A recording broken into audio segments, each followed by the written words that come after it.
구독자 여러분 안녕하십니까. 저희가 성장 호르몬에 대한 영상을 한번 올려드렸었는데 제가 하면서 너무 궁금해가지고요. 이게 막 주름도 좀 완화가 된다 그러고 다이어트에도 도움이 된다고 하니까 우선 검사를 해보자는 생각이 들었어요. 그래서 제가 오늘 그 성장 호르몬이 어느 정도 제가 분비가 되고 있는지 검사를 하러 왔습니다. 들어가 보시죠. 안녕하세요. 안녕하세요. 네. 저 오늘 성장 호르몬 검사 받으러 왔는데 안녕하십니까. 여기서 뵈니까 땀것 같아요. 네, 잘 지냈어요. 네. 네. 그래서 성장호르몬 검사가 사실은 아주 2만 원 하더라고요. 또 뭐 그 정도 검사비 내야죠. 예. 간단한 혈액 검사만 좀 해보고요. 혈액 검사로. 예. 따끔하세요. 네. 손가락으로 꾹 눌러주셔야 돼요. 아, 그래요.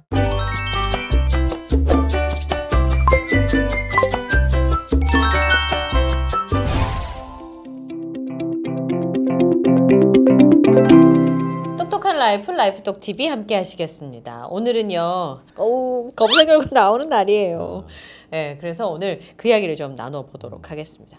검사 결과지가 나왔는데, 네. 뭐, 이름 빼고는 아무것도 알 수가 없네요. 이름이랑 병원 여기 이름 빼고. 그 IGF-1, 소마토메딘 1이라고 있는 IGF-1이 이게 네. 뭐냐면 이게 성장호르몬 수치예요. 이게 우리가 몸 안에 얘기하는. 있는? 네네. 네. 우리가 성장호르몬은 사실 그로스호르몬 GH라고 그러죠. 네. 뇌하수체에서 나오고 잘 때만 한번 확 분비가 돼요. 이걸 가지고 일반적으로는 자극 검사로 해가지고 해야 되는데 네. 굉장히 검사가 어렵습니다. 네. 뭐 저혈당의 위험도 있고 그래가지고. 네. 근데 이 성장호르몬은 간을 통해서 IGF-1이라는 성장호르몬 인자로 몸에서 안정하게 혈액 내에 항상 하루에 일정하게 유지가 됩니다. 그래가지고 우리가 검사를 일반적으로 할 때는 IGF-1 검사를 하고 네. 이 IGF-1 수치를 성장호르몬 수치로 보는 거죠. 예.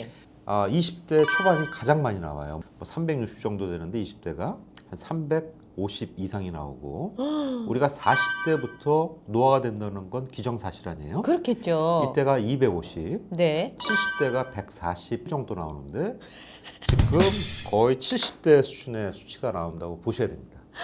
아니 그렇게 나빠요? 제가 지금 147인데 네. 그게 70대 어르신들 나오시는 거랑 비슷하다고요? 네, 우리가 사실은 이 성장호르몬 검사가 좀 모자르면 네. 보충을 해주면 도움을 많이 받고 예. 남아도는 데는 받으면 안 돼요.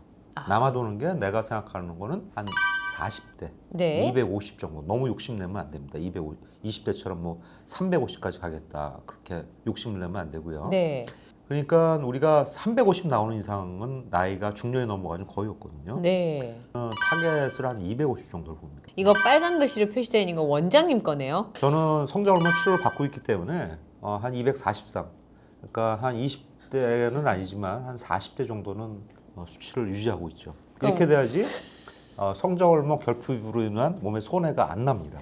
평균으로 봤을 때 제 나이 평균으로 봤을 때 네. 많이 낮아요? 지금 이 상태 수치면은 노화가 진행이 된다고 봐야 됩니다. 예. 지금 이 성장호르몬은 지금 내 몸의 상태예요. 이제 이 수치를 해가지고 엊그제까지만 해도 뭐 300이었다가 147로 떨어질 수도 있겠죠. 서서히 떨어져가지고 이 성장호르몬은 보통 이제 근육을 만들고 지방을 억제시키는 역할을 하게 되는데 아무리 성장호르몬이 이렇게 떨어지게 되면은 근육을 못 만들고 지방은 점차 늘어나게 되겠죠. 그리고 성장호르몬은 작용하는 게 근육량하고 비례하고 예. 똑같은 양이라도 네. 지방량하고 반비례를 해요. 쉽게 얘기하면 이렇게 낮으면은 갑자기 악순환으로 들어가면서 노쇠 현상이 생기게 되는 겁니다.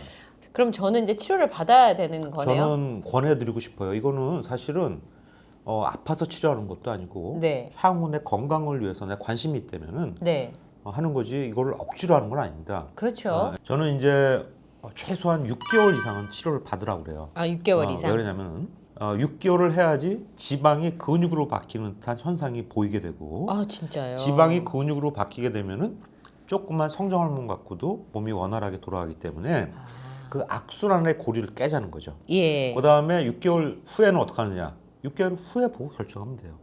미리 걱정할 필요 없는 거죠. 예. 그래서 저처럼 성장 호르몬이랑 노화에 대해서 궁금해하시는 분들이 많으실 것 같아서 댓글을 좀 몇 개 네. 준비를 했습니다. 호르몬 주사를 맞으면 네. 그때부터는 그 호르몬이 몸에서 분비가 제대로 안 될 거 아니에요. 그게 네. 제일 큰 부작용일 것 같은데요. 그 정도로 많이 들어가지도 않고요.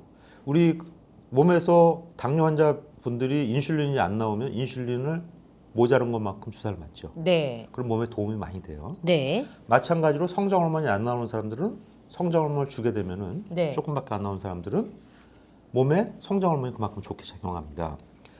우리가 이 성장 호르몬 치료는 성장 호르몬 치료라고 안 해요. 성장 호르몬 보충요법이라고 그러죠. 네. 그러니까 모자른 것만큼만 채워주는 겁니다.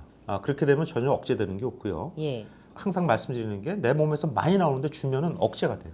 안 나오는 건 아닙니다, 절대로. 네. 그렇지만 덜 만들게 되죠. 근데 항상 검사를 해보고 모자란 상태에서 모자른 것만큼 보충을 하는 것이지 네. 남아도 오는데 주는 건 그런 경우에는 얻는 것보다 부작용이 더 많습니다. 때문에 함부로 맞으면 안 됩니다. 우리 성장 호르몬이 굉장히 지나치게 많이 나오는 병이 있어요. 말단 비대증이라고 들어보셨죠? 네, 들어봤어요. 성장 호르몬은 그렇게 많이 나오게 되면 이 관절에다 작용을 해요. 뼈에 자라는데. 네. 첫 번째가 용량이 너무 많이 들어가게 되면 어떻게 되냐면 성장판이 닫혔으니까 뼈가 다 옆으로 크죠.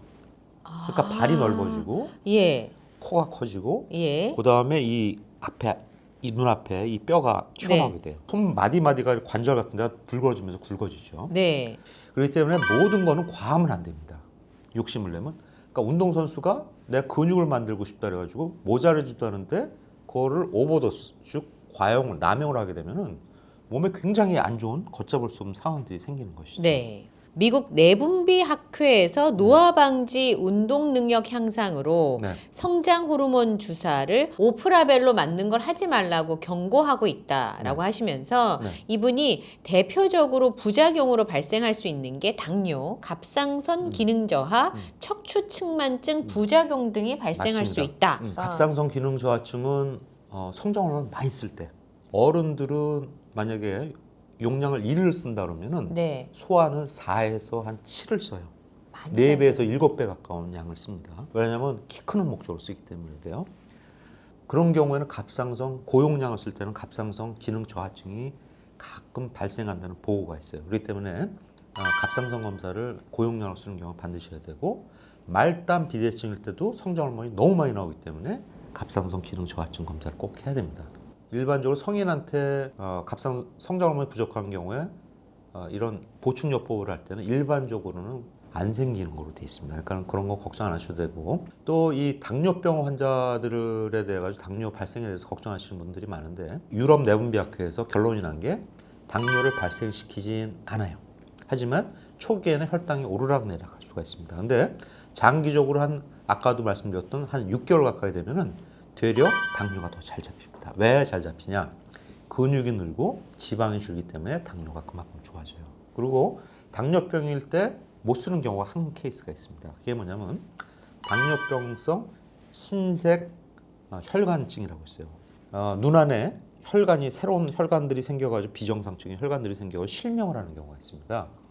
그때 이 신생 혈관이 자랄 때 성장 호르몬을 못 써요. 나머지는 다 부작용이 없습니다. 원장님도 성장 호르몬을 맞고 계신다고. 근데 이게 성장 호르몬 수치만 보면 제가 누나예요. 네. 그래서 네. 원장님이 체험하신 것 중에는 어떤 것들이 있으셨어요? 효과 일단은 중에서? 저는 나이가 한 60대 중반이 되면서 깊은 잠을 잘 못 잤어요. 굉장히 뒤척이는 편이었고 네. 아침인데도 굉장히 피곤했고. 어, 근데 성장 호르몬을 시작하고 한 2주 정도 된 다음부터 깊은 좀 수면을 자요. 근데 수면 시간이 늘어나진 않더라고요.